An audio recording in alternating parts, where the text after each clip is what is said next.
अस्सलाम वालेकुम। Economy matters में खुशामदीद। मैं हूं शाहजेब अहमद। सबसे पहले शामिल करते हैं टॉप स्टोरीज।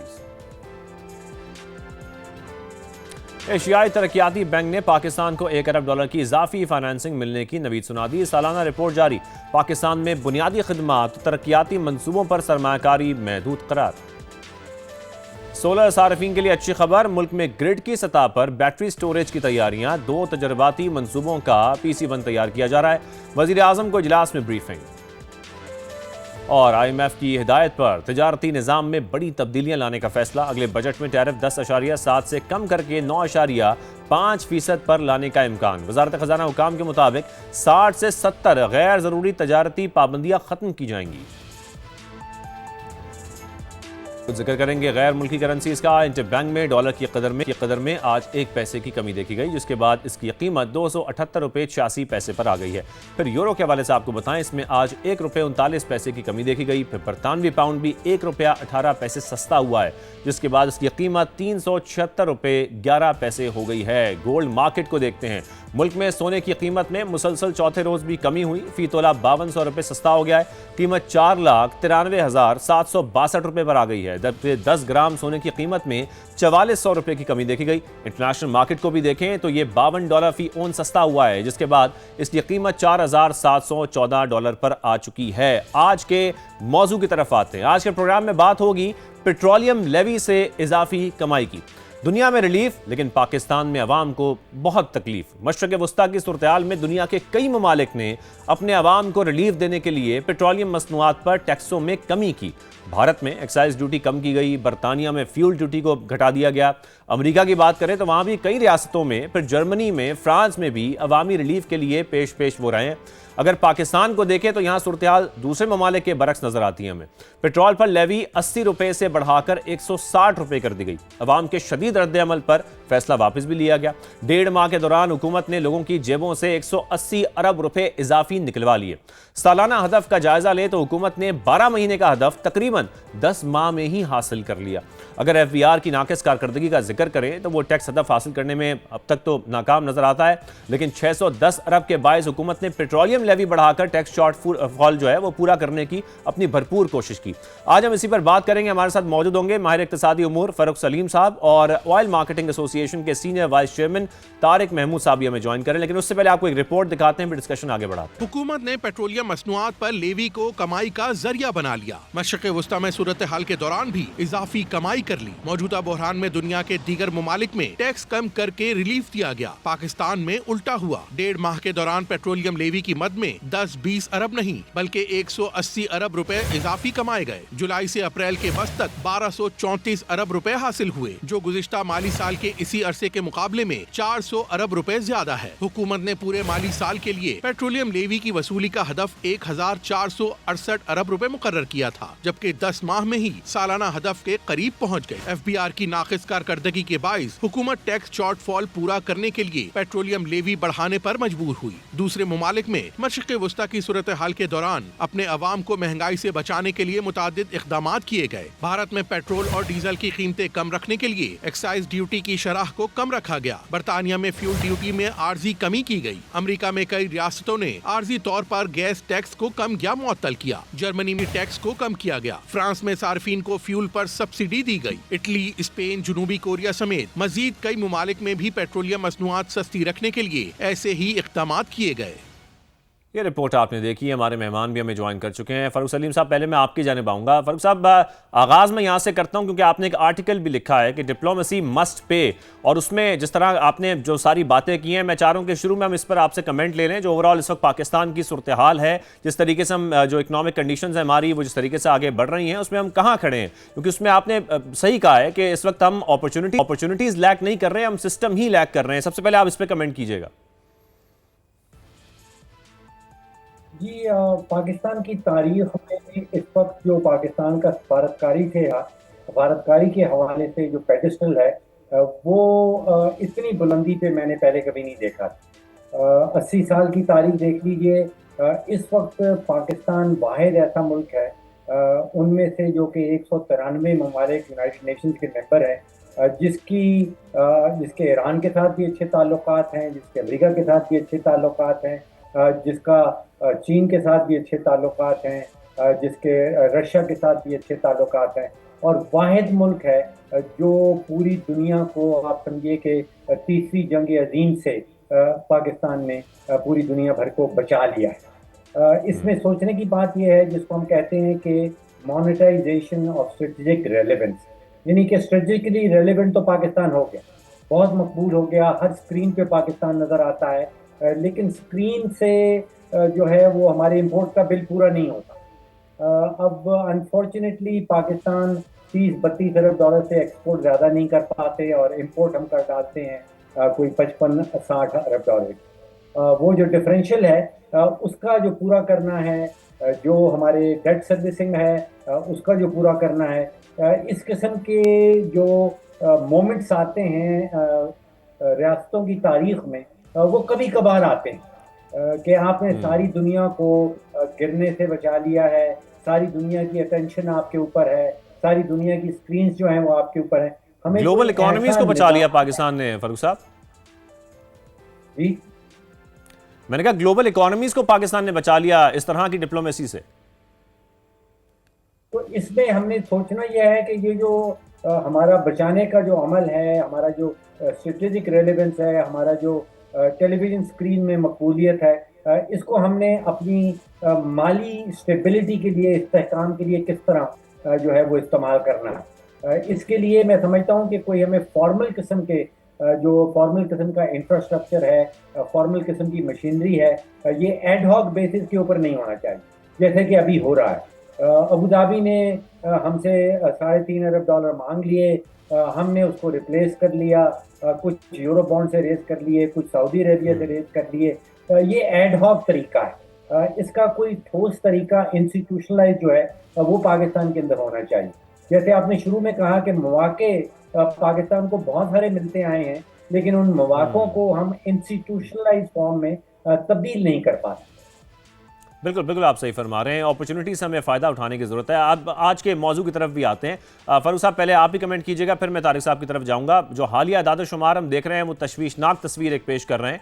अब मशरक़ वस्ता की सूरत हाल के दौरान हमने देखा कि 1.5 माह का ही अगर हम जायज़ा ले लें तो हुकूमत ने पेट्रोलियम लेवी से तकरीबन 180 अरब रुपये इजाफी कमाए हैं। क्या कहा जाए कि पेट्रोलियम लेवी अब महज सिर्फ एक टैक्स नहीं है, बल्कि अब हुकूमत कोशिश करती है कि अपने सारे हदफ इसी से पूरे किए जाएँ।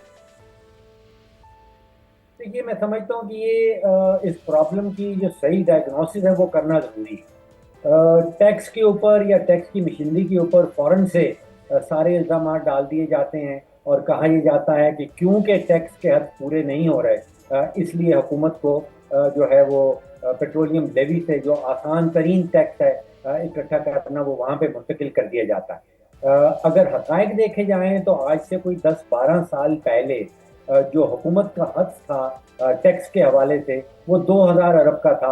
अब 12 साल पुराना बजट निकाल के देख लीजिए, आज वो हद जो है वो कहीं 2000 से 14,000 अरब पे पहुंच गया है, और 14,000 अरब हमें हुकूमत खुद से बताती है कि टैक्स की मद में हुकूमत के खजाने में पिछले साल जमा हो गया। तो टैक्स तो बहुत तेजी से उसकी कलेक्शन जो है हकीकतन वो हुई है। हम 10-12 सालों में 2000 अरब टैक्स से कहीं 14,000 अरब से भी ज़्यादा टैक्स इकट्ठा कर रहे हैं। यहाँ पे मसला मैं समझता हूँ कि हुकूमती नुकसानात का है। 2,500-3 हज़ार अरब का बिजली के अंदर नुकसान कर देते हैं, 2,500-3 हज़ार अरब का गैस के सेक्टर के अंदर नुकसान कर देते हैं। PIA प्राइवेटाइज कर दी गई है, लेकिन 20-25 साल में कोई 800 से 900 अरब रुपए का नुकसान PIA में कर दिया गया था। इसी तरह एक अदारा पाल रखा है पैस्को के नाम से, उसमें गंदम की खरीदारी की जाती है, उसमें कोई 900 अरब की लाइबिलिटी ऑलरेडी करंट जो है वो खड़ी है। इसके अलावा कोई 110 स्टेट और एंटरप्राइजेज हुकूमत पाकिस्तान चलाती है, उसमें 5 से 6 हज़ार अरब का नुकसान करती है। तो ये सारे नुकसानात पूरे करने के लिए हुकूमत को इजाफी जो है वो वसाइल चाहिए होते हैं, और वो मैं समझता हूँ कि आसान तरीन वसाइल जो है वो पेट्रोल के ऊपर टैक्स लगा दिया जाता है। ये सोचे समझे बगैर कि अगर तेल की कीमत बढ़ेगी तो मुल्क में जो है वो रेट ऑफ इन्फ्लेशन बढ़ जाता है। रेट ऑफ इन्फ्लेशन बढ़ता है तो सेंट्रल बैंक है, स्टेट बैंक, वो शरह सूद नीचे नहीं कर सकता। शरह सूद नीचे नहीं कर सकता तो उसका मतलब ये है कि हमारा मईशत का पहिया जो है बिल्कुल स्लो डाउन हो जाए। ओवरऑल जो उसका इम्पैक्ट है वो इन तमाम चीज़ों पर आता है। बिल्कुल सही फरमा रहे हैं तारिक महमूद साहब। मैं आपकी तरफ आऊँगा। तारिक साहब, जैसा कि हम ये बात कर भी रहे हैं, दुनिया में हम अगर देखें तो दीगर ममालिक अपने अवाम को महंगाई से बचाने की कोशिश कर रहे हैं। जब मशरक़ वस्ता की हमने सूरत हाल ऐसी बनती देखी, उन्होंने पेट्रोलियम मसनूआत की जो मसनूआत हैं उसको सस्ती रखने के लिए टैक्सों में कमी की। ये सब हम देख रहे हैं, लेकिन पाकिस्तान में हमें ऐसा दिखाई नहीं दिया। लेकिन आपको लगता है कि मशरक़ वस्ता की सूरत हाल में सिचुएशन ऐसी थी कि पाकिस्तान के लिए लेवी बढ़ाना नागुज़ीर था, या ऐसा नहीं था? सर, पाकिस्तान के लिए लेवी बढ़ाना नागुज़ीर तो इसलिए हो गया था कि प्राइस जब बढ़ाई अचानक से 55 रुपए के, जिसकी वजह से स्टॉक जो लोग कर लेते हैं वो स्टॉक बाहर आ जाएगा। लेकिन जब प्राइस बढ़ाई गई तो उसमें लेवी जो थी 84 रुपीज़ थी पेट्रोल पे, उसको 105 रुपए कर दिया गया। 7 और 13 मार्च से स्टार्ट हुआ। वो 7 मार्च से लेके 4 अप्रैल वाला जो वीक है उस वक्त तक 105 रुपए रहा, जो पीक आवर्स पीक डेज थे। उसके बाद जाके इन्होंने 80 रुपए कर दिया, लेकिन प्राइस इन्होंने इतनी बढ़ा दी कि जो अब आवाम के उससे बर्दाश्त से बाहर थी। लेकिन इन्होंने फिर पेट्रोलियम इस पे सब्सिडी दे के इसको मसला हल करने की कोशिश की, कि वो काफ़ी शोर पड़ गया था। लेकिन उसमें भी इन्होंने कुर्बानी का बकरा अभी ओएमसीज़ को बनाया है, क्योंकि ओएमसी से इन्वेस्टमेंट कराई है, उनसे पैसे लिए हैं तकरीबन 129 अरब ओएमसीज़ का। अब स्टक हो गया है कि वो पहले तो ये होता था मिनिस्ट्री के पास जाता था, मिनिस्ट्री उसको अपने डिपार्टमेंट से वेरीफाई करा के इनको देती थी। लेकिन अब इन्होंने कोई मैकेनिज्म चेंज किया तो वो पैसे भी नहीं दे पा रहे, तो बेसिकली इन्होंने फंड कर लिया उसको ओएमसी से। तो जो पेट्रोलियम लेवी बढ़ाई है उस वो लेवी, अगर इनके टारगेट पुराने सेट हुए थे एक स्पेसिफिक पेट्रोलियम लेवी पे, तो फिर अगली पेट्रोलियम लेवी तो नहीं बढ़ानी चाहिए थी। तो उस पेट्रोलियम लेवी बढ़ाने से लाजमी बात है प्राइस का इम्पैक्ट भी आया, कंज्यूमर को भी आया। अब चूंकि वो ख़त्म हो गया है सब्सिडी, लेकिन पेट्रोलियम लेवी फिर भी वही चल रही है। तो अपने टारगेट को अचीव करने के लिए ये तो ज़रूर कर रहे हैं, लेकिन दरमियान में बढ़ाने से क्या बेनिफिट मिला इनको? मेरा नहीं ख्याल कि कोई इस तरह का बेनिफिट इनको मिलना चाहिए। दूसरा ये है कि प्राइस इन्होंने जो पेट्रोल डीजल किया है उसका मैकेनिज्म टोटली चेंज कर दिया। पहले चलता था 15 दिन का एवरेज चलता था, फिर 7 डेज का एवरेज चला, फिर उन्होंने 7 डेज का मिनिमम बेंचमार्क पकड़ लिया। अब उस मिनिमम बेंचमार्क से जितनी भी ऑयल मार्केटिंग कंपनी है, जितनी रिफाइनरीज हैं, क्या उनको फ़ायदा हुआ? सबको नुकसान हो रहा है।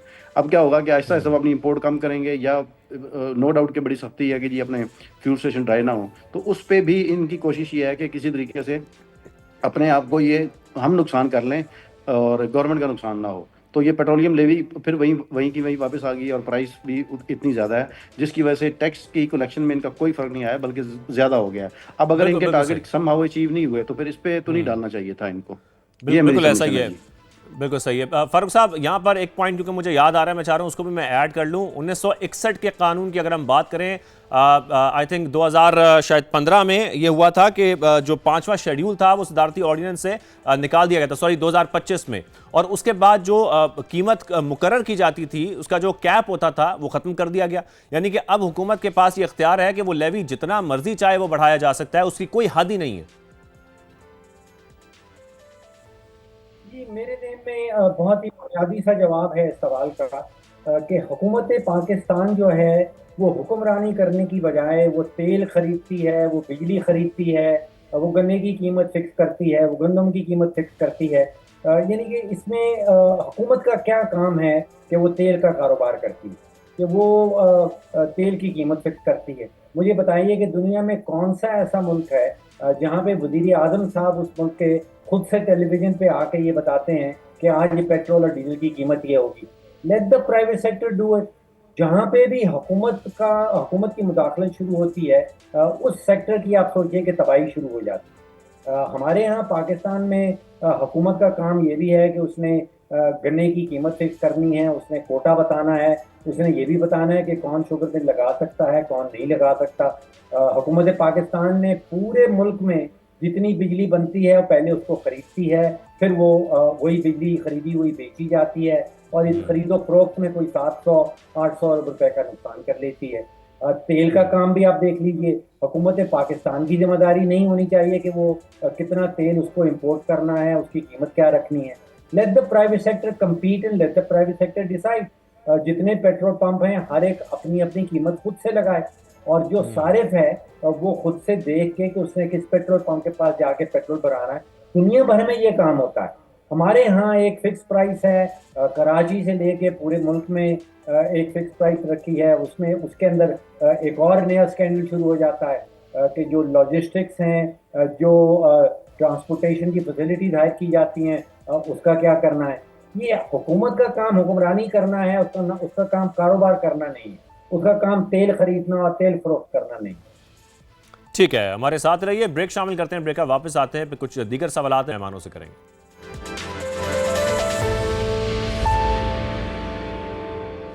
Welcome back. तारिक साहब, मैं आपकी तरफ आऊँगा। जो सूरत हाल इस वक्त मशरक़ वस्ता की हम देख रहे हैं, दिन ब दिन वो बदलती जा रही है। डेली बेसिस पे हम देखते हैं मुख्तलिफ स्टेटमेंट सामने आती हैं। सप्लाई यकीनी तौर पर अभी भी तेल की मुतासिर है। आप क्या सूरत हाल बनती देख रहे हैं इस वक्त?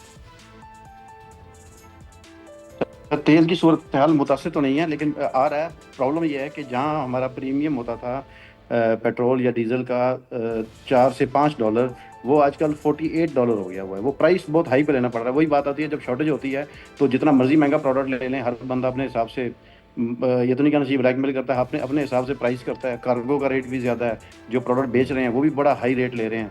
मुझे समझ नहीं आ रही कि ये $48 या $50 अब थोड़ा सा नीचे आएगा, लाजमी बात है, लेकिन इसको टाइम लगेगा। लेकिन इतनी हाई प्राइस पे हम आवाम को इतनी हाई प्राइस पे प्रोडक्ट दे रहे हैं, तो इसका मतलब हमारे कंज्यूमर को फ़ायदा नहीं हो रहा, बहुत बड़ा महंगा प्रोडक्ट लेना पड़ रहा है। ये एक इशू है। बाकी हमारी रिफाइनरियाँ अच्छा प्रोड्यूस कर रही हैं, टाइमली प्रोड्यूस कर रही हैं। क्रूड ऑयल हमारा अरेंज्ड है। मिनिस्ट्री ने बहुत एफर्ट की है, मतलब कि जो लास्ट मंथ गुजरा उसमें इन्होंने दिन रात, मतलब एक दिन में 8-8, 9-9 मीटिंग्स हो रही थी कि कौन सा जहाज़ कहाँ पहुंचा, वो कितना डिकेंट हो गया, कितना फिनिश हो गया। तो इसमें इनकी काफ़ी अच्छी एफर्ट है। सिर्फ मैं एक स्ट्रेटजिक रिजर्व के बारे में बात करना चाहूँगा, जो लास्ट टाइम मुझे मौका नहीं मिला करने का। स्ट्रेटजिक रिजर्व जो है वो ऑयल मार्केटिंग कंपनी को ये इंस्ट्रक्शन दी जाती है कि आप 21 डेज़ का रखें। जब पीछे से प्रोडक्ट नहीं मिलेगा, टाइट मिलेगा, या जिस तरह कल अटक रिफाइनरी के CEO साहब ने कहा कि जी अब हमारे पास वहाँ पर लॉकडाउन है, तो उसकी प्रोडक्शन में स्लो आ रहा है। तो स्ट्रेटजी रिजर्व पूरी दुनिया में मुल्कों की अपनी जिम्मेदारी भी होती है, गवर्नमेंट की अपनी जिम्मेदारी होती है कि वो भी 2-4 लाख टन रख रहे हैं। हमारी जो महीने की कंजम्पशन है वो तकरीबन 6 से 7 लाख टन है। अगर हमारी गवर्नमेंट भी 6-7 लाख टन मुख्तलिफ रिजर्वाइज में रख ले, तो हमारा जो स्टॉक है वो 60 डेज पर चला जाएगा। 30 डेज की जगह या 20 की 60। यानी कि तारिक साहब, आप ये कह रहे हैं कि एटलीस्ट हमारे पास जो स्ट्रेटेजिक रिजर्व्स हैं वो 60 दिन के कम से कम होने चाहिए। 60 दिन होना चाहिए, लेकिन उसमें गवर्नमेंट खुद अपना भी स्ट्रेटेजिक रिजर्व रखे। हमारे पास पाकिस्तान में जो स्टोरेज पहले नहीं था, जो 1947 से लेके अभी तक, पिछले 2000 फर्ज करें 10 तक जो बनाए थे, 2010 से ऑनवर्ड जो नई कंपनियां आई हैं, जो इमर्जिंग कंपनीज आई हैं, उन्होंने 1.2 मिलियन टन का स्टोरेज नया डेवलप किया है, जो पाकिस्तान में मुख्तलिफ जगहों पर डेवलप हुआ है, जो स्ट्रेटेजिक। लेकिन उसमें प्रोडक्ट इतनी महंगी हो गई है कि वो अब कंपनियां जितनी रख सकती हैं अपने लिए तो रख लेती हैं, लेकिन गवर्नमेंट को खुद भी सोचना चाहिए कि अपने पैसों से भी अपना स्ट्रेटेजी खुद डेवलप करें। ठीक है, और जैसा कि अब ज़ाहिर है हम इस पूरी सूरत को समझने की कोशिश भी कर रहे हैं। इस वक्त पेट्रोलियम मसनूआत की हम सूरत देखें, जो इस वक्त मुल्क में सूरत है उसमें, जैसा कि आप कह भी रहे हैं कि इस वक्त कोई ऐसा हमें किसी किस्म के जो है वो शॉर्टफॉल का सामना नहीं है। हमारे मुल्क में इस वक्त जो तरसील है वो भी पूरी पहुँच रही है, जो डिमांड है वो भी पूरी हो रही है। सप्लाई के किसी किस्म के कोई इशूज़ नहीं है इस वक्त। जी बिल्कुल बिल्कुल, very well managed by ministry of petroleum, OGRA and everyone. वो कहते हैं ना, जब आपस की लड़ाइयाँ होती हैं वो तो बयान नहीं करनी चाहिए, लेकिन जब कलेक्टिव एफर्ट है तो that was very good by the oil marketing companies, by the refineries, by the ministry of petroleum and OGRA. Everyone did बड़ा अच्छा काम किया उन्होंने। ठीक है, तारिक महमूद साहब बहुत शुक्रिया, और फारूक साहब आप भी हमारे साथ मौका, बेहद शुक्रिया। शो का वक्त खत्म होता है, हमें इजाज़त दीजिए, अल्लाह हाफ़िज़।